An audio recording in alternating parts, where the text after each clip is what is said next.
Hi friends, welcome to my channel. Friends, आज हम करेंगे कॉम्प्लेक्स इंटीग्रेशन। फ्रेंड्स, जैसे आपको इसके नाम से ही पता चलने लग रहा होगा, कोई भी फंक्शन होगा कॉम्प्लेक्स फंक्शन होगा और हम उसका क्या करेंगे, इंटीग्रेशन करेंगे।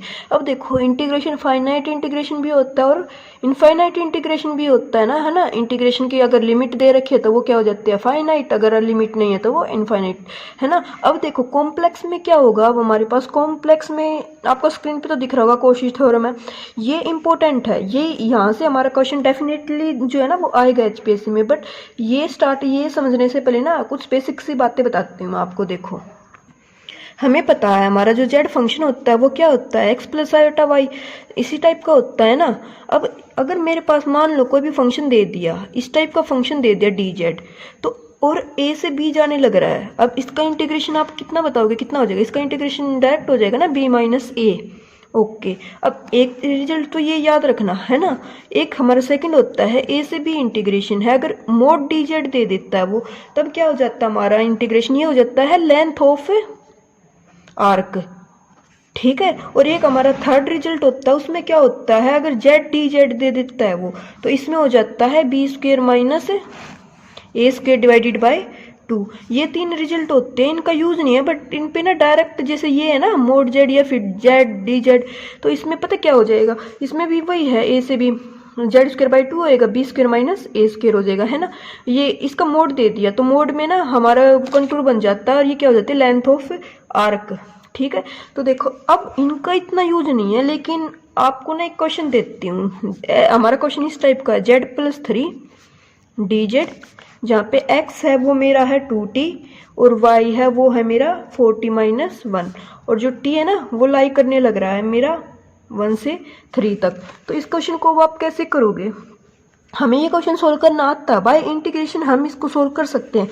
कैसे करेंगे, देखो यहाँ पे अगर ये फंक्शन ये टी में ना देता तो हम इसको क्या लिख देते, Z square divided by 2 plus 3z, है ना, प्लस सी, हम इसको ऐसे कर देते। लेकिन यहाँ पे फंक्शन इसने किसी और का पैरामेट्रिक फॉर्म वाले जो फॉर्म पढ़ते थे ना, वहाँ पे कोई भी थर्ड वेरिएबल दे दिया और वो क्या दे दिया, टी दे दिया, है ना। तो हम क्या करेंगे, जेड को अब इस टाइप के क्वेश्चन को कैसे सोल्व करेंगे वो देखना आप। जेड क्या होता है मेरा, X plus iota Y plus 3 D Z. देखो जेड क्या था, एक्स प्लस आयोटा वाई, तो डी जेड मेरा कितना हो जाएगा, D X plus iota D Y. तो यहाँ पे पुट कर देंगे D X plus iota D Y. अब देखो एक्स कितना है मेरा 2t, तो 2t पुट कर दिया, प्लस वाई कितना है 40 minus 1, 40 minus 1 into iota plus 3, और डी एक्स कितना हो जाएगा मेरा यहाँ से 2dt, तो 2dt प्लस आयोटा 4dt, है ना। अब इसको सोल्व तो करना आता ही है हमें, 2t plus 40 minus 1 iota plus 3, इसमें से क्या कॉमन आ जाएगा मेरा, dt कॉमन आ जाएगा ना इसमें से, तो ये कितना बन जाएगा 2 प्लस 4 आयोटा, इसको तो बाहर ले आएंगे, इसका तो कोई यूज है नहीं। 2t plus 3 plus 40 minus 1 into iota, और ये कितना बन जाएगा मेरा इंटू dt, है ना। अब देखो, अब तो ये टी में फंक्शन हो गया, अब तो हम इसको सोल्व कर ही सकते हैं ना, अब तो इसमें ऐसा कुछ है ही नहीं, तो चलो सोल्व करते हैं। यहाँ से हो जाएगा T square plus 3t plus 4t square divided by 2 iota minus iota T, है ना। और टी की लिमिट मेरी कहाँ से कहाँ थी, 1 से 3 तक, है ना। तो 1 से 3 हम यहाँ पे लिमिट पुट कर देंगे, 2 प्लस 4 आयोटा हमारा बाहर है ही। तो चलो अब इसको सोल्व कर दो, 9 plus 3 plus 18 iota minus 3 iota minus lower limit कितनी हो जाएगी मेरी, 1 plus 3 plus 2 iota minus iota, है ना। तो ये कितना बन जाएगा मेरा, 12 प्लस 15 आयोटा माइनस 4 और माइनस आयोटा। और 12 माइनस 8, 12 माइनस 4 8 प्लस 14 आयोटा, और इसकी मल्टीप्लाई कर देंगे 2 प्लस 4 आयोटा से। इसको सोल्व कर लेना, वही हमारा क्या आ जाएगा, आंसर आ जाएगा, है ना। तो देखो ऐसे करना होता है, जेड फंक्शन अगर डायरेक्ट था तो ये अगर किसी और का दे दिया तो हम इसको ऐसे सोल्व करेंगे। ठीक है फ्रेंड्स, डी जो जेड है उसका पता होना चाहिए, ये क्या हो जाता है D X plus iota D Y. अब एक क्वेश्चन और मैं 2-3 आपको लिख देती हूँ, आप उनको खुद से ट्राई करके देखना, ठीक है। देखो जैसे मैंने ये क्वेश्चन दिया आपको, 2z conjugate minus Z D Z, x है मेरा माइनस टी, वाई है टी स्क्र प्लस 2, 0 से 2 हमारी लिमिट जाने लग रही। तो देखो इस क्वेश्चन को अब हम कैसे सोल्व करेंगे। सबसे पहले तो हम इसको करेंगे जेड कॉन्जुगेट। जेड क्या होता है, एक्स प्लस आयोटा वाई, है ना। तो जेड कॉन्जुगेट कितना हो जाएगा मेरा, एक्स माइनस आयोटा वाई। ये दोनों वैल्यू उठा के यहाँ पे पुट करेंगे, फिर उसके बाद एक्स की वैल्यू पुट करेंगे, वाई की वैल्यू पुट करेंगे और लिमिट 0 से 2 कर देंगे। डी जेड कितना हो जाएगा मेरा, D X plus iota D Y. फिर इसको सोल्व करके आप आंसर बताना, आप लोगों को बताना है कि इसका आंसर क्या होगा। क्योंकि आप बोलते हो मैम आप प्रैक्टिस के लिए क्वेश्चन दीजिए, तो मैंने ये प्रैक्टिस के लिए ही क्वेश्चन दिया है। सिंपल क्वेश्चन है, बस लिमिट आपको फंक्शन की पहले वैल्यू पुट करनी है और फिर लिमिट लगा के इंटीग्रेशन को सोल्व करना है। देखो एक क्वेश्चन ये, उसके बाद अब ये करना आपको। इसमें दे दिया mod Z square D Z, वो पेपर में भी इसी टाइप का देगा आपको। कभी आप ये सोचते पता नहीं एग्जाम में तो क्या आएगा, इसी टाइप का क्वेश्चन आएगा, बस आप प्रैक्टिस करनी है आपको। तो देखो mode Z square D Z है, एक्स दे दिया हमें टी स्क्वायर, वाई दे दिया 1/t और टी की लिमिट दे दी 1 से 2 तक। तो इसको कैसे सोल्व करोगे अब आप लोग, तो मैं आपको थोड़ी हिंट दे देती हूँ। देखो जेड मुझे पता, जेड क्या होता है, एक्स प्लस आयोटा वाई, है ना। अब मोड जेड क्या होता है मेरा, वो हो जाता है X square plus Y square का रूट। अब मोड जेड का स्क्वायर करना तो रूट कैंसिल हो जाएगा, तो कितना हो जाएगा, ये X square plus Y square हो जाएगा ना, समझे। तो अब मैं इस इंटीग्रेशन की जगह क्या पुट कर दूंगी, जो mode Z square D Z है, तो मोड जेड के स्क्वायर की जगह क्या पुट कर दूंगी, X square plus Y square. अब डी जेड पता है ये कितना होता है, D X plus iota D Y, यही होता है ना। अब x की वैल्यू कितनी दी थी मेरी, x की वैल्यू दी थी टी स्क्वायर, तो एक्स स्क्वायर की वैल्यू कितनी हो जाएगी मेरी, t की पावर 4 प्लस y की वैल्यू दी थी मेरी 1/t, तो t स्क्वायर की कितनी वैल्यू हो जाएगी 1/t स्क्वायर। सेम अब देखो dx निकालना है, तो dx निकाल लेंगे यहाँ से, तो x t स्क्वायर, तो dx कितना आ जाएगा मेरा 2t dt, तो वो यहाँ पे पुट कर देंगे 2t dt प्लस आयोटा यहाँ पे। अब कितना आ जाएगा dy कितना हो जाएगा -1/t स्क्वायर dt, तो ये -1/t स्क्वायर dt। अब इस इंटीग्रेशन को तो आप सोल्व कर ही सकते हो, तो इसको तो उसके बाद आप, और लिमिट कहाँ से कहाँ थी मेरी 1 से 2 तक लिमिट थी, तो आप इसको सोल्व करना और बताना इसका भी आंसर क्या आया। ये था हमारा अब तक जो सिंपल इंटीग्रेशन आता है ना कि पैरामीट्रिक फॉर्म में, उस टाइप से कैसे करते हैं हम क्वेश्चन को, ये तो वो वाला इंटीग्रेशन था। उसके बाद अब हमारा जो कोशी थ्योरम आएगी ना, उसका यूज करेंगे हम कि कोशी थ्योरम होती क्या है, उसके क्वेश्चन कैसे सोल्व करने होते हैं। बट उससे पहले हमें ये वाला जो कंसेप्ट है ना, जो ये चीजें हैं, जो ये क्वेश्चन कराए मैंने आपको, ये सोल्व करने आने चाहिए। क्योंकि ये आएंगे ना तभी आप क्वेश्चन जो कोशी थ्योरम पे बेस्ड क्वेश्चन है ना, उनको सोल्व कर पाओगे। ठीक है फ्रेंड्स, तो इनकी प्रैक्टिस करना। मैं कोई और क्वेश्चन भी आपको 1-2 दे देती हूँ, ये इनकी तो मैंने हिंट दे दी, 1-2 क्वेश्चन मैं ऐसे देती हूँ जिनकी मैं हिंट भी नहीं देती, आप उनको भी ट्राई करना। तो देखो ये 2 क्वेश्चन दे दिए मैंने आपको, real part of Z D z, और जेड का मोड कितना है मेरा 1, और एक दे दिया मैंने Z square D Z, Z है मेरा 3t + 2 आयोटा t, और t लाई करने लग रहा -2 से 2 के बीच में। तो आप इन 2 क्वेश्चन को भी सोल्व करना और बताना कितना आंसर आया। और कहीं पे भी अगर क्वेश्चन सोल्व ना हो ना, तो टेलीग्राम ग्रुप में आप ज्वाइन हो जाना, मैं लिंक दे दूंगी आपको, और वहाँ पे आप पूछ लेना। अगर आप प्रैक्टिस करते हो ना और आपसे आंसर नहीं निकलता या आंसर निकल भी जाता, तो भी आप वहाँ पे बता देना कि मैम इसका आंसर ये आएगा। ठीक है, अगर सही है तो अच्छी बात है, और नहीं है तो मैं आपको बताऊंगी फिर कैसे करना है। ठीक है, और चलो मैं आपको एक बात और बता देती हूँ, मोड जेड = 1 फर्स्ट लेक्चर में मैंने बताया था ना, ये हमारी किसकी इक्वेशन होती है, हमारा जो सर्कल होता है z - z0 का मोड = r, ये कॉम्प्लेक्स में किसकी इक्वेशन होती है, हमारी सर्कल की इक्वेशन होती है। तो मोड z = 1 से कंपेयर करते हैं हम इसको यहाँ पे, तो r की वैल्यू कितनी होगी मेरी 1, और सेंटर मेरा कितना होगा 0, तो 0 को लेके 1 रेडियस का सर्कल बनाना है ना। तो इसकी लिमिट अब कहाँ से कहाँ हो जाएगी, ये -1, ये 1, ये -1 और ये 1, मतलब आयोटा टाइप की फॉर्म होती है, तो लिमिट तो 1 ही होगी ना। तो देखो अब इसकी जो लिमिट है मोड z = 1, उससे आप सोल्व कर लेना इसको सोल्व करने का देखो 2 वे से सोल्व कर सकते हैं हम इसको। एक तो क्या करेंगे, मैंने रियल पार्ट ऑफ z भी बताया था आपको, सेकेंड लेक्चर में बताया था ना एनालिटिक फंक्शन में। रियल पार्ट ऑफ z क्या होता है मेरा, z + z' / 2, है ना, ये मेरा रियल पार्ट होता है। या तो इसका यूज करके करना, या फिर आप कॉम्प्लेक्स इंटीग्रेशन से सोल्व कराऊंगी, आप उसका यूज करके इसको करना। ठीक है फ्रेंड्स, तो इन क्वेश्चन की आप प्रैक्टिस करना। और अब उसके बाद अब हम आते हैं कोशी थ्योरम पे। कोशी थ्योरम देखो होती क्या है हमारे पास, देखो कोशी थ्योरम, नाम इसका है कोशी, कोई कोची भी बोल देता है, बट ये कोशी है। ठीक है, देखो इसमें क्या है हमारा, let fz be analytic function. Analytic function मैंने second lecture special analytic function का करा रखा है आप लोगों को, अगर नहीं देखा है तो पहले आपको पता होना चाहिए एनालिटिक फंक्शन होता क्या है ना। सीआर इक्वेशन जो सेटिस्फाई करता है नेसेसरी सफिशिएंट कंडीशन की फर्स्ट ऑर्डर पार्शियल जो डेरिवेटिव आते हैं वो कंटिन्यूअस होने चाहिए, उस टाइप से जो हमारी जो कंडीशन को सेटिस्फाई कर देगा उस फंक्शन को बोलते हैं एनालिटिक फंक्शन, ठीक है। उसके बाद डोमेन भी मैंने आपको बता रखा, डोमेन क्या होती है, ओपन प्लस कनेक्टेड। अब ओपन क्या होता है और कनेक्टेड क्या होता है ये भी मैंने आपको लेक्चर फर्स्ट में कराया है, अगर नहीं देखा है तो देख लेना। उसके बाद and C be any closed contour in D, then integration C F Z D Z is equal to 0। देखो समझ आ गया, अच्छी बात है, नहीं आया तो भी कोई परेशानी वाली बात नहीं है। अभी हम इस डेफिनेशन को समझते हैं, डेफिनेशन समझना बहुत जरूरी है कोशी की। ऐसा अब मैं आपको बोल देती हूँ डेफिनेशन नहीं, डेफिनेशन समझना है, क्योंकि डेफिनेशन अगर आपको समझ आ गई ना तो आपको फिर कॉम्प्लेक्स इंटीग्रेशन में कुछ भी डिफिकल्ट नहीं लगेगा। तो देखो इसने क्या बोला, एफ जेड कोई भी फंक्शन है और वो फंक्शन कैसा है, मेरा एनालिटिक है, ठीक है। इतना अब इसका कोई यूज है नहीं, बस इसको समझ लो, एफ जेड एनालिटिक फंक्शन है, ठीक है। डोमेन, तो देखो डोमेन है, कोई भी हमें डोमेन दी है, ये हमारी डोमेन है। अब आप बोलोगे ऐसा ही क्यों बनाए, अरे कैसा भी बना लो, ऐसा बना लो, कुछ भी बना लो डोमेन के लिए, ऐसा कोई वो नहीं है, ठीक है। मान लो ये मेरी डोमेन है। उसके बाद इसने बोला है सी भी यानी क्लोज्ड कंटूर, सी ना इसके अंदर कोई भी क्लोज्ड कंटूर है, लेट ये कंटूर हो गया इन डी, ये डी है और ये मेरी सी हो गई है ना। देन एफ जेड, अगर इंटीग्रेशन करेंगे ना एफ का with respect to this contour, जो ये कंटूर है ना डोमेन के अंदर, इसके विद रिस्पेक्ट टू अगर इसका इंटीग्रेशन करेंगे तो वो कितना हो जाएगा, मेरा 0 हो जाएगा। कोशी थ्योरम हमारी ये बोलती है, और इसको ऐसे डिनोट कर देते हैं क्लोज्ड, इसका मतलब होता है क्लोज्ड। 11th क्लास में भी पढ़ा होगा ये, फिजिक्स में हमने, है ना।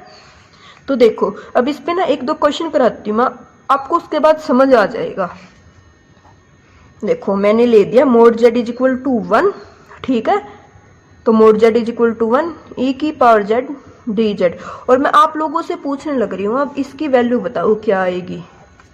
तो क्या बताओगे भाई, इसकी वैल्यू ना डायरेक्ट 0 आ जाएगी, और वो कैसे आ जाएगी, ई की पावर जेड ना एनालिटिक फंक्शन होता है। अब याद करो मैंने आपको 7 एनालिटिक फंक्शन बताए थे, ई की power z, sine z, cos z, sine hyperbolic z, cos hyperbolic z, और कांस्टेंट फंक्शन एंड पोलिनोमियल, ये 7 फंक्शन बताए थे ना मैंने आपको। कंटिन्यूस भी होते हैं, डिफरेंशिएबल भी होते हैं, और ये हमारे एनालिटिक भी होते हैं, और ये एंटायर भी होते हैं। तो ई की पावर जेड उन्हीं में से एक फंक्शन है हमारा। और ये मोड जेड क्लोज कंटूर दे दिया ना, सर्कल दे दिया ये हमारा 1 रेडियस का, तो इसके अंदर ई की पावर जेड की वैल्यू कितनी हो जाएगी, मेरी 0 हो जाएगी। अब देखो कुछ क्वेश्चन और देखते हैं, जैसे ये दे दिया ई की power Z divided by Z -3 mod Z is equal to 2, है ना, ये दे दिया ना, E Z divided by Z -3 और mod Z is equal to 2। तो अब देखो अब इसको कैसे करोगे, तो भाई हमें पता है mod Z is equal to 2 means 2 radius का सर्कल, है ना। अब जो जेड इज इक्वल टू 3 है, इस जो ये फंक्शन है ना एफ जेड, जो फंक्शन है E power Z divided by Z -3, इस फंक्शन की एक सिंगुलरिटी है, मींस इस फंक्शन को एक पॉइंट से प्रॉब्लम है ना, और वो पॉइंट क्या है मेरा, z इज इक्वल टू 3। लेकिन हमें बताया, वो हम डेफिनेशन पे आते हैं, इसमें क्या बोल रखा है, F Z be the analytic function in a domain D and C be closed contour in D, then integration 0 हो जाएगा ना, है ना।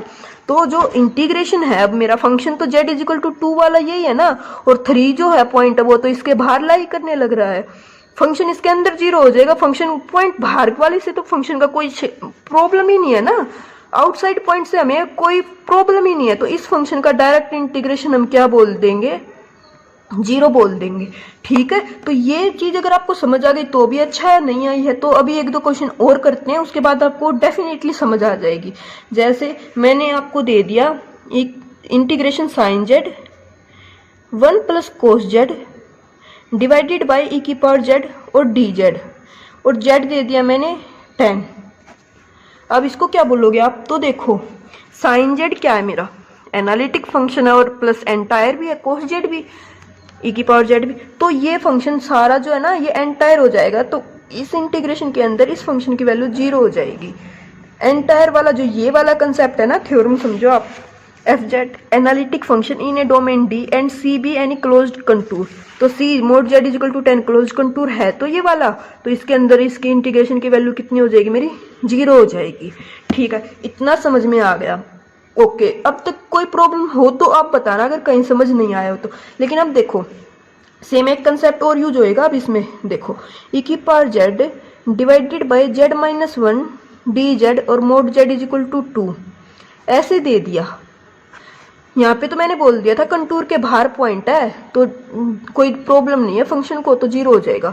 अब बताओ, अब तो कंटूर 2 ये बनेगा और 1 पॉइंट तो यहाँ पे आएगा। अब तो फंक्शन को प्रॉब्लम है ना मेरी, तो अब कैसे करेंगे हम इसको? तो इसके लिए ना कोशी फॉर्मूला होता है। कोशी फॉर्मूला, मैंने क्या बोला? कोशी फॉर्मूला। और वो कोशी फॉर्मूला क्या बोलता है?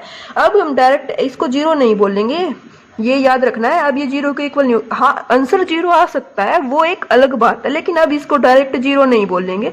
अब इसको सोल्व करेंगे और सोल्व करने का फॉर्मूला क्या होता है हमारा? इसको सोल्व करते हैं हमें 2 pi iota F Z note. इस फंक्शन की जो वैल्यू आती है ना वो ये आती है। इस कंसेप्ट को समझना आप, ठीक है? ये समझ आया? अच्छी बात है। नहीं आया तो देखो मैं आपको एक बताती हूँ कैसे। हमारा फॉर्मूला ये होता है F Z divided by Z minus Z not d z और mod Z is equal to R. ये फॉर्मूला होता है हमारा कोशी फॉर्मूला। इसमें क्या होता है हमारा, कोई भी पॉइंट यहाँ पे ऐसा नहीं है जेड माइनस जेड नोट सिर्फ एक, ये Z minus Z 1 Z minus Z 2 बहुत सारे पॉइंट हो सकते हैं। इससे ये मत सोचना कि भाई मैम ने तो एक बताया था तो एक के लिए नहीं होता, नहीं, इसमें कितनी भी सिंगुलरिटी हो सकती है। Z minus 1 Z minus 2 Z minus 10 infinite हो सकते हैं, इसका कोई वो नहीं है ना। सर्कल के अंदर पॉइंट्स तो इनफाइनाइट हो सकते हैं ना। तो देखो मैं एक के लिए लेके चलने लग रही हूँ, उसके बाद जनरलाइज करेंगे इसको। तो देखो एक के लिए F Z divided by Z minus Z naught integration mod Z is equal to R, यही बताया ना मैंने आपको। तो इसका फॉर्मूला हो जाता है मेरा 2 pi iota F of Z naught. ये फॉर्मूला आप याद रखना। अब कोशी फॉर्मूला होता है ये। कैसे? अब देखो मैंने आपको बताया था ना, इसका प्रूफ तो बहुत लेंथी है, प्रूफ नहीं करते हम, डायरेक्ट इस पे बेस क्वेश्चन करेंगे क्योंकि हमें एग्जाम में प्रूफ नहीं करना, हमें क्वेश्चन अटेम्प्ट करने। तो हमारे लिए अभी इंपॉर्टेंट है क्वेश्चन अटेम्प्ट करना। तो मैंने अभी आपको ये वाला क्वेश्चन दिया ना, तो इसी को सोल्व करते हैं। देखो इसमें क्या होगा, ए की power Z divided by Z minus 1 d Z. तो मैंने फॉर्मूला बताया आपको 2 pi iota F Z note. तो एफ जेड तो यहाँ पे ये हो गया ना, f Z divided by Z minus वो है ना। तो एफ जेड कितना हो गया मेरा यहाँ पे, ई की पावर जेड। तो एफ जेड नोट करेंगे, जेड नोट जिस पॉइंट पे प्रॉब्लम है 1 पे प्रॉब्लम है, तो एफ ऑफ 1 करेंगे तो ई की पावर 1, तो ई आ गया। अब क्या करना, 2 पाई आयोटा इंटू ई, तो कितना हो जाएगा मेरा 2 पाई आयोटा ई, और ये हमारा क्या आ जाएगा, इसमें आंसर आ जाएगा। इतना सिंपल था। हाँ भाई इतना ही सिंपल क्वेश्चन होता है कॉम्प्लेक्स इंटीग्रेशन से। बस बच्चों को कर नहीं रखा ना पहले, तो उनको लगता है पता नहीं क्या आता है क्या आता है। कुछ नहीं होता, सिंपल ये फॉर्मूला होता है। इस पे बेस 2-4 क्वेश्चन और करते हैं, फिर आप और ज़्यादा फ्रेंडली हो जाओगे। तो चलो करते हैं प्रैक्टिस। देखो ई की पावर जेड था, 1 प्लस साइन जेड था। अब ई पावर जेड एनालिटिक है, मान लिया 1 प्लस साइन जेड एनालिटिक है। भाई हम कुछ नहीं बोल सकते। क्यों नहीं बोल सकते? डिनोमिनेटर में है, ये 0 हो जाएगा तो उस पॉइंट पे तो प्रॉब्लम हो जाएगी ना हमारी। अगर ओनली साइन जेड हो जाता तो भी बोलते। क्यों बोलते? क्योंकि कंटूर दे रखा भाई, इसमें चेक करनी होती है हमें इसके अंदर कोई सिंगुलरिटी है या नहीं है। तो इसके अंदर कैसे चेक करेंगे, 1 प्लस साइन जेड को 0 के इक्वेट पुट करेंगे, है ना। 1 plus sine Z is equal to 0, तो साइन जेड कितना आ गया मेरा -1 आ गया। साइन जेड की -1 ये मैंने देखो अब लास्ट वाले लेक्चर में, लेक्चर नंबर 2 में बताया था। साइन जेड 0 किस पे होता है, 1 किस पे होता है, -1 किस पे होता है। -1 कहाँ पे होता है, साइन जेड यहाँ पे होता है। यहाँ पे किसका मल्टीपल हो जाता है, ये हमारा 4n प्लस 3 का मल्टीपल हो जाता है, 4n प्लस 3 पाई बाई 2 पे। अब n कहाँ पे होता है, पॉजिटिव इंटीजर, एंड 0 पुट किया तो 3 पाई बाई 2 कंटूर से बाहर जाएगा, क्योंकि ये तो 1 रेडियस का सर्कल बनेगा ना हमारा, mod Z is equal to 1। उसके बाद अगर 1 पुट किया तो 7 पाई बाई 2, तो सिंगुलरिटी है ना इस फंक्शन की सारी कहाँ चली गई, आउटसाइड चली गई। आउटसाइड चली गई तो ये फंक्शन कैसा हो गया मेरा, एनालिटिक हो गया। एनालिटिक बाय एनालिटिक, एनालिटिक, और फंक्शन की वैल्यू कितनी आ गई मेरी, 0 आ गई बाय कोशी थ्योरम, है ना। अब समझ आ गया ना। अब उसके बाद देखो e power z z minus two, ये तो रिपीट हो गया, ये तो हमने किया ही था कि 2 बाहर हो गया सर्कल के, तो डायरेक्ट इंटीग्रेशन 0। अब देखो जैसे ये था e power z sine z z square plus 2 z square minus 9 और mod Z is equal to 1 दिया है। क्वेश्चन इतना बड़ा दे रखा है और आंसर 1 सेकंड में 0 आ गया। कैसे आ गया ये देखो, जेड स्क्र प्लस 2 है ना, Z square plus 2 is equal to 0 equate करेंगे। अब देखो इस टाइप के जब दो फंक्शन हो जाते हैं ना, तो एक बार हम क्या करेंगे, इसकी सिंगुलरिटी चेक करेंगे और इसकी चेक करेंगे। तो इसकी सिंगुलरिटी चेक करी तो Z square is equal to -2, तो Z is equal to plus minus √2 iota, और इसकी वैल्यू होती है 1.41 है ना समथिंग। तो ये 1 से तो बाहर चला गया ना, 1 से बड़ी वैल्यू है, और हमें तो circle mod Z is equal to 1 दे रखा है और 1.4 यहाँ पे कहीं होगा, तो ये तो बाहर चली गई ना, और माइनस वाला यहाँ पे कहीं होगा।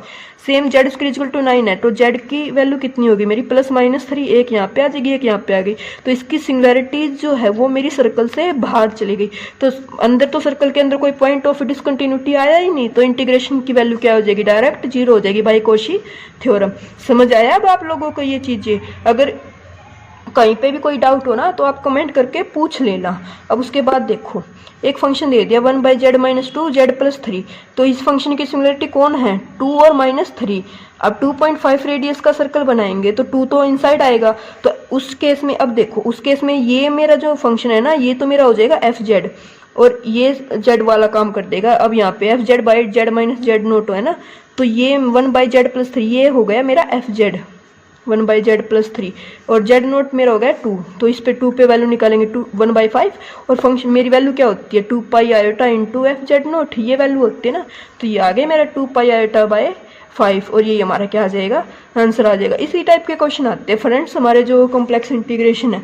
उसके बाद कुछ और देख लेते हैं। देखो sine z z by z -π/2 dz, z pi दे दिया तो π/2 तो इनसाइड लाई करेगा, तो f(z) कितना हो जाएगा मेरा, यही हो जाएगा। साइन π/2 पे वैल्यू कितनी हो जाती है, 1 हो जाती है, तो 2 पाई आयोटा इंटू f(z0) होता है, तो इसकी वैल्यू 1 आ गई, तो आंसर सीधा कितना आ गया मेरा 2 पाई आयोटा आ गया। यहाँ तक कोई प्रॉब्लम हो तो आप बताना। उसके बाद अब हम इसको जो जैसे अब तक तो हम क्या करते थे एक पे है ना, जनरलाइज जाएंगे। अब हम पावर n हो तो क्या होगा, अगर बहुत सारे फंक्शन की n हो तो क्या होगा। सिंपल क्वेश्चन है, बस थोड़ी प्रैक्टिस की ज़रूरत है। मैं आपको जितने कहोगे ना आप उतने क्वेश्चन प्रैक्टिस के लिए भेज दोगे, बस आपको करना है ये, इसको छोड़ के मत जाना। कॉम्प्लेक्स इंटीग्रेशन को बहुत इजी कंसेप्ट है, मतलब चैप्टर बहुत इजी है और 2-3 क्वेश्चन ईजिली मिलेंगे आपको इससे, ठीक है। उसके बाद देखो एक रिजल्ट है, ये आप नोट कर लेना, आपको समझ भी आ जाएगा ये रिजल्ट। इसमें क्या है 1/pz, pz कोई भी पोलिनोमियल मीन्स पोलिनोमियल है तो रूट तो फाइनाइट ही होंगे ना उसके। All roots lie inside the circle then answer will be direct 0। अगर इनसाइड सर्कल के लाई कर जाते हैं ना 1/, ये याद रखना 1/, अगर जैसे इस टाइप का कोई फंक्शन हो गया ना 1/z-1 z-2 z-3 और मेरा मोड z इक्वल टू 5 दे दिया, तो 5 रेडियस के सर्कल में 1 2 3 तो अंदर ही लाई करेंगे ना, तो इस इंटीग्रेशन की डायरेक्ट वैल्यू 0 हो जाती है। रिजल्ट ये बोलता है हमें, बट 1/, में होना चाहिए, ये आप याद रखना, ठीक है फ्रेंड्स। उसके बाद अब चलो कुछ और देखते हैं इसमें, इनकी क्वेश्चन की तो प्रैक्टिस आप कर लेना। डिफॉर्मेशन ऑफ कंटूर, डिफॉर्मेशन का ही क्या मतलब होता है, कुछ तोड़ना। अब तक देखो, अब तक ना हम जो हमारी डिस्क होती थी, कोई भी डोमेन होती थी, उसके अंदर बोलते थे कंटूर करो। अब क्या पता 2 3 हो 4 हो, बहुत सारे कंटूर हो सकते हैं ना इसके अंदर, एक ही हो ये जरूरी थोड़ी है ना, तो इस टाइप से। तो इसमें हम क्या करते हैं, इसमें जितने भी कंटूर है ना हम इन सब का क्या कर देते हैं, सम कर देते हैं और तब इंटीग्रेशन को सोल्व कर देते हैं। देखो ये तो जैसे सिंपल था 1/z-1, अब देखो z इक्वल टू 2 पाई है, π/2 भी इसके अंदर लाई करेगा और पाई भी इसके अंदर लाई करेंगे, तो यहाँ पे हम पता है इस फंक्शन को ब्रेक कर लेंगे। कैसे, एक बार तो z π/2 पे वैल्यू निकाल देंगे, जब π/2 पे निकालेंगे तो ये सारा फंक्शन मेरा कितना हो जाएगा, f(z) हो जाएगा, और जब पाई पे निकालेंगे तो ये वाला फंक्शन मेरा कितना हो जाएगा, f(z) हो जाएगा, है ना। समझ आया। देखो कैसे करेंगे इसको हम, हमारा दे रखा है sine z divided by z -π/2 और z -π integration mod z is equal to 2 pi, है ना। तो अब देखो हमने निकाला z equal to z0 means π/2 पे निकाला एक बार, तो π/2 पे निकालेंगे तो f(z) कितना हो जाएगा मेरा, sine z divided by z -π, f(z0) निकाल दिया तो साइन π/2 1 हो जाएगा, 1 - π/2 माइनस पाई करेंगे तो ये कितना हो जाएगा मेरा -2/π, है ना, आंसर आ गया। उसके बाद देखो अब f(z) एक बार लिया मैंने sine Z divided by Z minus pi by 2, और जेड नोट लिया मैंने पाई, तो साइन पाई पे निकालेंगे तो साइन पाई 0, तो ये तो कितना हो जाएगा 0 हो जाएगा। अब जो आंसर आएगा वो मेरा कितना हो जाएगा 2 pi iota F Z naught at pi by 2, मतलब फर्स्ट पे value plus F of pi पे वैल्यू है ना। तो इस पे वैल्यू कितनी आई मेरी -2 बाई पाई, और इस पे 0 तो इंटू 2 पाई आयोटा, तो ये मेरी हो जाएगी 2 पाई से पाई कैंसिल -4 आयोटा। तो यही हमारा क्या हो जाएगा, इसका आंसर हो जाएगा। उसके बाद फ्रेंड देखो अब हम कुछ और क्वेश्चन प्रैक्टिस करते हैं, उसके बाद 2 से 3 क्वेश्चन मैं प्रैक्टिस आपकी करवाती हूँ, उसके बाद मैं आपको कुछ क्वेश्चन करने के लिए देंगे, आप उनको ट्राई करना। देखो जैसे मैंने ना अब ये क्वेश्चन दिया आपको, इसमें क्या दिया हुआ है cos z divided by 3z minus pi, और मोड z कितना दिया हुआ 1.1 दिया हुआ, यानी कि ये 1.1 रेडियस का क्या हो जाएगा मेरा सर्कल हो जाएगा। ठीक है, हमें सबसे पहले तो ग्राफ ड्रॉ करना आना चाहिए और फिर देखना है कि पॉइंट लाई करने लग रहा है नहीं करने लग रहा। अब बच्चे पता है यहाँ पे क्या गलती करते हैं, वो क्या सोचते हैं पाई पाई तो बाहर है, नहीं भाई हमारा जो फॉर्मूला होता है ना उसमें क्या होता है F Z by Z minus Z note, Z का जो कोफिशिएंट है ना वो 1 होता है यहाँ पे। ठीक है, तो हमें क्या करना है, पहले जो ये है ना इसको 1 बनाना है, तो 1 बनाने के लिए क्या करेंगे 3 को कॉमन लेंगे हम यहाँ से, तो ये कितना हो जाएगा z माइनस पाई बाई 3, और पाई बाई 3 की वैल्यू कितनी हो जाती है 3.14 बाई 3 करेंगे तो ये 1 कितना हो जाएगा 0 पॉइंट समथिंग हो जाएगा ना, 1.0 कुछ आ जाएगा इस टाइप से हमारा, है ना। तो देखो वो 1.1 से तो लेस हो जाएगा ना, और वो नंबर हमारा कहीं यहाँ पे लाई करेगा, इस सर्कल के अंदर आ जाएगा। ठीक है, तो अब हमारी जो सिंगुलरिटी है ना वो पाई बाई 3 है, और अब इस फंक्शन की वैल्यू हम निकालेंगे पाई बाई 3 पे, तो एफ जेड मेरा कितना होगा यहाँ पे एफ जेड हो जाएगा कोस z divided by 3, F Z note निकालेंगे तो कोस पाई बाई 3 पे कितना हो जाता है मेरा कोस पाई बाई 3 पे वैल्यू कितनी हो जाती है pi by 6 pi by 4 pi by 3 पे 1/2 हो जाती है ना इंटू 3, और फिर यहाँ से कर देंगे 2 पाई आयोटा, है ना। तो 2 से 2 कैंसिल होकर आंसर कितना आ जाएगा मेरा पाई बाई 3 आयोटा। तो फ्रेंड्स ये समझना जरूरी है। देखो 1-2 क्वेश्चन मैं आपको और बताती हूँ, प्रैक्टिस आप करना, जितनी इनकी प्रैक्टिस करोगे ना उतना अच्छा होगा आपके लिए ये।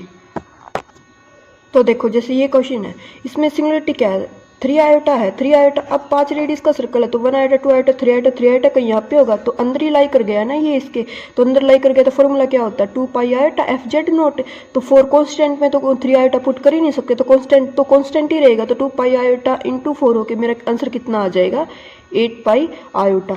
ठीक है, फिर इसके बाद देखो ये क्वेश्चन देखो e की power z divided by z minus pi iota, pi iota 3 point something होगा 4 के, तो इनसाइड ही आ जाएगा ना ये 4 रेडियस का जो सर्कल होगा, तो हमारा कितना हो जाएगा 2 pi iota F of Z note, तो एफ ऑफ जेड कितना है e की पावर z, इसमें जब जेड नोट अप्लाई करेंगे यानी कि z is equal to pi iota apply करेंगे तो ये कितना हो जाएगा 2 पाई आयोटा ई की पावर पाई आयोटा, ई की पावर पाई आयोटा की हमें वैल्यू पता है कितनी होती है -1 होती है, तो आंसर कितना आ जाएगा मेरा -2 पाई आयोटा, और ये हमारा इसका क्या हो जाएगा आंसर हो जाएगा।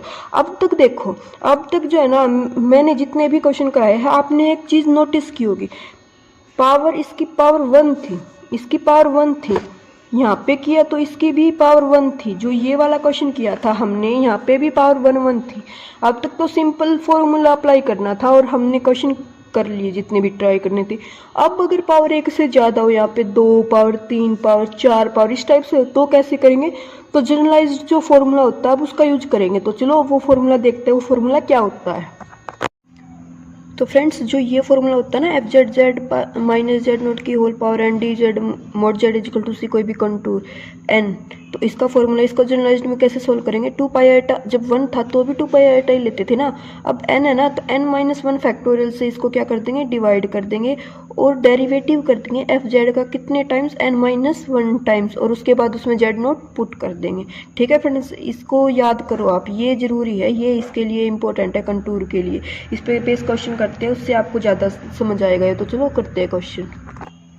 देखो जैसे ये क्वेश्चन है Z D Z divided by Z minus 1 का square mod Z is equal to 2, तो 1 जो है इसके अंदर लाई करेगा, ठीक है, और इसकी n की यहाँ पे कितनी वैल्यू है 2, तो फॉर्मूला क्या बोलता है, हमारा फॉर्मूला होता है 2 बाई आयोटा 2 माइनस 1 यानी कि 1 factorial D by D Z, है ना, n माइनस 1 करेंगे तो 2 माइनस 1 1, और F Z at point Z is equal to Z naught, ये फॉर्मूला होता है ना। तो एफ जेड का डेरिवेटिव करेंगे एक टाइम्स, तो जेड का डेरिवेटिव क्या जब एक बार तो वो कितना आ जाएगा 1, तो 2 pi iota divided by 1 into 1, और जेड नोट तो कॉन्स्टेंट आ गया तो पुट होगा ही नहीं, तो आंसर इसका डायरेक्ट कितना आ जाएगा मेरा 2 पाई आयोटा आ जाएगा। चलो एक दो क्वेश्चन और करते हैं। जैसे अब की बार ले लिया जेड स्क्वायर जेड माइनस 2 की क्यूब और mod Z is equal to ले लिया मैंने 5, तो इसको कैसे करेंगे। अब देखो 2 पाई आयोटा 3 माइनस 1 यानी कि 2 factorial D square by D Z square, N minus 1 होगा ना तो D Z square by D Z square into Z square.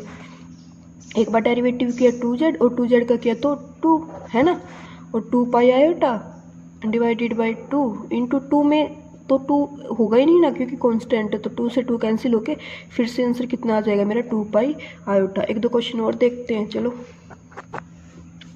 जैसे अब ये क्वेश्चन है cos 2z divided by Z की power 5 mod Z is equal to 1, तो Z minus Z naught से कंपेयर करेंगे तो जेड नोट कितना हो गया मेरा 0, 0 इसके अंदर लाई करने लग रहा है। ठीक है, अब 5 पावर है तो क्या करेंगे 2 pi iota divided by 4 factorial D 4 by D Z 4 cos 2z का अब हम 4 टाइम क्या करेंगे डेरिवेटिव करेंगे। एक बार किया तो माइनस साइन 2z, फिर करेंगे तो 4 कोस 2z, फिर करेंगे तो माइनस 8 साइन 2z, और फिर एक बार और करेंगे क्योंकि यहाँ से स्टार्ट किया था ना 1 2 3, एक बार और करेंगे तो 16 कोस 2z है ना, ये आ जाएगा। अब उसके बाद क्या था इसमें क्या पुट करना है मुझे 0 पुट करना है, तो कोस 0 कितना हो जाता है मेरा 1 हो जाता है, तो minus 16 into 2 pi iota divided by 4 factorial कितना होता है 24 होता है इंटू 2 पाई आयोटा। अब तो ये इसका आंसर कितना आ जाएगा -4 पाई आयोटा डिवाइडेड बाई 3, और ये हमारा इसका क्या कितना हो जाएगा हमारा आंसर हो जाएगा। ठीक है फ्रेंड्स, अगर कोई प्रॉब्लम हो तो बता देना आप।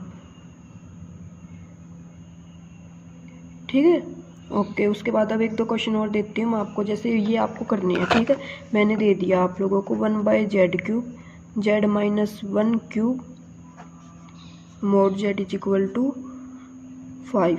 एक क्वेश्चन दे दिया मैंने आपको 1 by Z cube Z minus 1 square Z minus 2 is equal to 6, ये दे दिया। ठीक है, इन दोनों को आप ट्राई करना, और 2 real part of z divided by z plus 2 d z और mod Z is equal to 1, ये दे दिया। तो इसको सोल्व करना, इनको सोल्व करना, आप प्रैक्टिस करना इन क्वेश्चंस की। ठीक है फ्रेंड्स, उसके बाद देखो अब हम एक दो क्वेश्चन और देखते हैं, उनमें क्या दिया हुआ है। मैंने आपको बताया था F Z divided by Z minus Z naught की पावर n है ना, ये है। अगर लेट करते एक सेकंड के लिए F Z is equal to 1, तो ये फॉर्मूला क्या बन जाएगा जेड माइनस जेड नोट की पावर n डी जेड है ना। सर्कल के तो अंदर पॉइंट लाई करना ही चाहिए, mod Z is equal to c है ना, जेड नोट इसके अंदर लाई करेगा। अब देखो इसके ना अगर n ग्रेटर देन 1 है, ये फॉर्मूला है हमारा, अगर n 1 है तो इसकी वैल्यू हो जाती है मेरी 2 पाई आयोटा, और अगर n ग्रेटर देन 1 हो जाता है ना तो इसकी वैल्यू हो जाती है 0। क्यों 0 हो जाएगी, लेट कर लिया n 2 है ना, 1 by Z minus Z note का स्क्वायर ये है। तो अब 2 pi iota divided by 2 minus 1 factorial D by D Z, 1 का डेरिवेटिव करेंगे तो वो 0 हो जाएगा कांस्टेंट का, और आंसर 0 आ जाएगा। तो यही होगा कि अगर n 1 से बड़ा हो जाएगा ना तो मेरी आंसर की वैल्यू क्या आ जाएगी, मेरी 0 आ जाएगी। उसके बाद फ्रेंड्स इसमें ना एक हमारा जो डायरेक्शन का है ना, मैंने फर्स्ट लेक्चर में भी बताया था, डायरेक्शन बहुत ज़्यादा इंपॉर्टेंट है कॉम्प्लेक्स के केस में। देखो एक डायरेक्शन तो होती है, ये मैं यहाँ से यहाँ तक गई तो इसको बोलते हैं एंटी क्लॉकवाइज, और एंटी क्लॉकवाइज में डायरेक्शन पॉजिटिव होती है। आर्गुमेंट प्रिंसिपल में भी ये चीज़ हमने सीखी थी ना। अब अगर वही पे मैं यहाँ से ऐसे आऊँगी ना नीचे वाली साइड, अगर यहाँ से भी ऐसे आई है ना, ये वाली जो डायरेक्शन होगी ये हो जाएगी क्लॉकवाइज, और क्लॉकवाइज नेगेटिव डायरेक्शन होती है। ठीक है, तो हमें अगर जब तक वो क्वेश्चन में नहीं बोलेगा ना तो हम एंटी क्लॉकवाइज ही लेंगे। एंटी क्लॉकवाइज को काउंटर क्लॉकवाइज भी बोल देते हैं है, और अगर उसको क्लॉकवाइज देनी होगी ना तो वो अलग से मेंशन करेगा डायरेक्शन क्लॉकवाइज। तो क्लॉकवाइज में क्या हो जाता है, सिर्फ एक डिफरेंस हो जाता है, जो आंसर होता है ना हमारे उसके आगे नेगेटिव लग जाता है, और कोई डिफरेंट नहीं होता। देखो जैसे ऐसे क्वेश्चन है Z minus 5 mod Z is equal to 10, ये क्वेश्चन था मेरे पास, और इसने बोल दी डायरेक्शन क्लॉकवाइज। तो जो डायरेक्शन क्लॉकवाइज हो जाएगी ना तो इसकी वैल्यू कितनी आ जाएगी, 2 पाई आयोटा आएगी ना, उसके बाद क्लॉकवाइज। अब देखो इस क्वेश्चन के केस में तो आंसर हमारा कितना हो जाएगा, यहाँ पे ये तो आया क्लॉकवाइज की वजह से हमारी डायरेक्शन क्या हो जाएगी, मेरी नेगेटिव हो जाएगी। ठीक है फ्रेंड्स। उसके बाद अभी एक दो चीज़ें और देखते हैं हम, या आप बोलो तो मैं नेक्स्ट लेक्चर में ही कराऊंगी फ्रेंड्स, वो आज के लिए इतना बहुत है। एक दो क्वेश्चन चलो मैं प्रैक्टिस के लिए लिख देती हूँ आपको, आप उनको ट्राई करना, ठीक है। एक ये वाला क्वेश्चन है z+2 z² z-1 minus iota mod z is equal to 1। और एक क्वेश्चन हमारे पास ये e पावर आइटा z² + 1 का होल स्क्वायर, और इसमें ये ग्राफ बना के दे रखा मैंने। यहाँ पे डायरेक्शन ऐसे है और यहाँ पे डायरेक्शन ऐसे है, तो आयोटा और माइनस आयोटा फंक्शन की दो सिमिलरिटी आएगी, उन पे आपको डायरेक्शन देख के और फिर चेक करना और फिर इसका आंसर बताना, ठीक है फ्रेंड्स। इनको प्रैक्टिस करना और नेक्स्ट लेक्चर में हम करेंगे सिमिलरिटी। तो ठीक है फ्रेंड्स, ज़्यादा से ज़्यादा वीडियो को शेयर भी करना। अगर आपको लेक्चर अच्छा लगता है ना तो कमेंट करके ज़रूर बताया करो, इससे मोटिवेशन मिलती है कि हाँ आप लोगों को समझ आ रहा है, कितना समझ आ रहा है। और कैसी भी प्रॉब्लम है ना तो टेलीग्राम ग्रुप में मैं लिंक शेयर कर देती हूँ, वहाँ पर आप कमेंट करके प्रॉब्लम पूछ लिया करो, ठीक है फ्रेंड्स। और वीडियो अच्छी लगी तो अपने फ्रेंड्स के साथ भी शेयर करना, और चैनल को अगर न्यू हो तो सब्सक्राइब कर देना। Thank you.